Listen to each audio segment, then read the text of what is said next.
ઉત્તરાયણ પર્વને માત્ર 10 દિવસ બાકી રહ્યા છે ત્યારે પતંગ રસિયાઓએ અત્યારથી જ પતંગ ઉડાવવાનું શરૂ કર્યું છે, પણ પતંગ ઉડાવવાનો શોખ કેટલાક લોકો માટે ઘાતકી રહ્યો છે। છેલ્લા 24 કલાકમાં દોરી ભરાવાના કારણે 3 અકસ્માતના કેસ સયાજી હોસ્પિટલમાં પણ આવ્યા છે।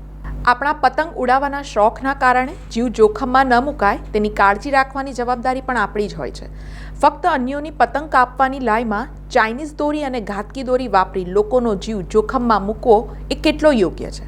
છેલ્લા 24 કલાકમાં વડોદરા શહેરની સયાજી હોસ્પિટલમાં આવી ઘાતકી દોરીના કારણે 3 અકસ્માતના કેસ આવ્યા છે, જેમાં મૂળ રાજપીપળાના સુરેશ રાણા અને હર્ષદ રાઠોડ વડોદરાથી કામ પતાવી રાજપીપળા પરત ફરી રહ્યા હતા।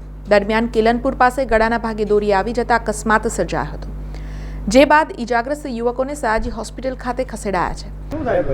દોડો આવી ગયો કઈ જગ્યાએ? રાજપીપળા કઈ આગળ દોડો આવ્યો? હાઈવે પર। કઈ આગળ પણ હાઈવે તો મને બી નહીં ખબર યાર સર। અચ્છા, કોણ કોણ હતું તમારું? મેં નહીં, મારો ફ્રેન્ડ। પતંગનો દોડો આવ્યો? પતંગનો દોડો। અચ્છા, કોઈને શું વાગ્યું તમને પછી? મને વાગ્યું છે, ભાઈ વધારે વાગ્યું, મને ખાલી નોર્મલ વાગ્યું દોડો આવ્યો ગળામાં? ગળામાં। અચ્છા। જ્યારે 53 વર્ષીય કમલ મનુભાઈ જીનગર જેતલપુર બ્રિજ પાસેથી પસાર થઈ રહ્યા હતા ત્યારે તેમના પણ ગળે દોરી આવી જતા અકસ્માત સર્જાયો હતો અને તેઓને સયાજી હોસ્પિટલ ખાતે ખસેડાયા છે। જ્યારે અજય ભુલાભાઈ વાઘેલા સરદાર એસ્ટેટ વિસ્તારમાંથી પસાર થતા સમયે ગળામાં દોરો ભરાઈ જતા તેઓને પણ ઈજાગ્રસ્ત હાલતમાં સયાજી હોસ્પિટલ ખસેડાયા છે।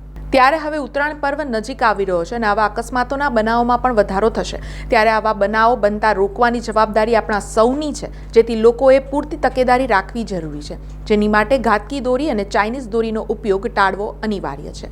સમાચારોના સતત અપડેટ માટે TNN ન્યૂઝને YouTube પર સબસ્ક્રાઇબ કરી બેલ આઇકોન પ્રેસ કરો અને અમારી સાથે જોડાયેલા રહો Facebook, Instagram અને Twitter ઉપર।